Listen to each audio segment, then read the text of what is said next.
जनसाधारणଙ୍କର କାମରେ ଆମେ ସବୁବେଳେ ରହିଛୁ ଏବଂ ଝରିଗାଁ ନିର୍ବାଚନ ମଣ୍ଡଳୀରୁ 2 ଥର ଏବଂ ଡାବୁଗାଁ ନିର୍ବାଚନ ମଣ୍ଡଳୀ ଥରେ ଜନସାଧାରଣ ଆଶୀର୍ବାଦ କରିଛନ୍ତି ଏବଂ ମାନ୍ୟବର ମୁଖ୍ୟମନ୍ତ୍ରୀଙ୍କର ଆଶୀର୍ବାଦରୁ ମନ୍ତ୍ରିମଣ୍ଡଳରେ ମଧ୍ୟ ସ୍ଥାନ ପାଇଛି।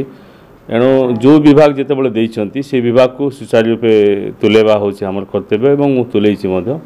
ଏଣୁ ବିଗତ ଦିନର ଯାହା କାମ ଆମେ ଯାହା କରିଛି ଏବଂ ମାନ୍ୟବର ମୁଖ୍ୟମନ୍ତ୍ରୀ ନବୀନ ପଟ୍ଟନାୟକ ମହୋଦୟଙ୍କର ଯେଉଁ ତାଙ୍କର ଶାସନ ସମୟରେ ଅନେକ ଯେଉଁ ଯୋଜନା ଲୋକଙ୍କ ପାଖରେ ପହଞ୍ଚିଛି ତାକୁ ଭିତ୍ତି କରି ନିର୍ବାଚନର ମଇଦାନରେ ନିଶ୍ଚିତ ଭାବରେ ଯିବୁ ଏବଂ ମାନ୍ୟବର ମୁଖ୍ୟମନ୍ତ୍ରୀ ପୁଣି ଥରେ ଟିକଟ ଦେଲେ ନିର୍ବାଚନରେ ନିଶ୍ଚିତ ଭାବରେ ବିଜୟୀ ହୋଇ ଆସିବୁ।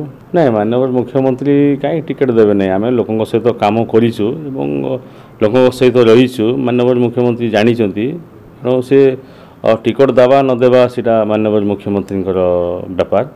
ତେଣୁ ସେ ଯେହେତୁ ବିଜୁ ଜନତା ଦଳର ସୁପ୍ରିମୋ, ତେଣୁ ତାଙ୍କ ଉପରେ ନିର୍ଭର କରୁଛି।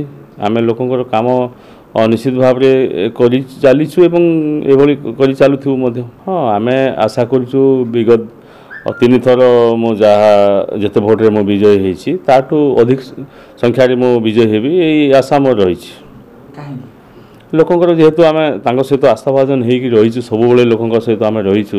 ତୃଣମୂଳ ସ୍ତରରେ ଯାହା କାମ କରିବା କଥା କରିଛୁ ମାଆମାନଙ୍କ ପାଇଁ, ଯୁବକମାନଙ୍କ ପାଇଁ ଏବଂ ବିଶେଷ କରି ଜନସାଧାରଣ ସେ ST SC ହୁଅନ୍ତୁ, OBC ହୁଅନ୍ତୁ, ମାଇନରିଟି ହୁଅନ୍ତୁ, ସମସ୍ତଙ୍କ ପାଇଁ ଯେହେତୁ ଆମେ କାମ କରିଛୁ, ତେଣୁ ଆମେ ଜାଣିପାରିଛୁ ଆମର କେତେ ମାନେ ରହିଛି ତଳ ସ୍ତରରେ ଆମର ଲୋକଙ୍କ ସହିତ ସହଯୋଗ ରହିଛି, ଯୋଗାଯୋଗ ରହିଛି। ତାକୁ ଆଧାର କରିକି ଆମେ କହିପାରିବୁ ଯେ ଆମେ କେତେ ଭୋଟରେ ଆମେ ବିଜୟୀ ହେଇପାରିବୁ।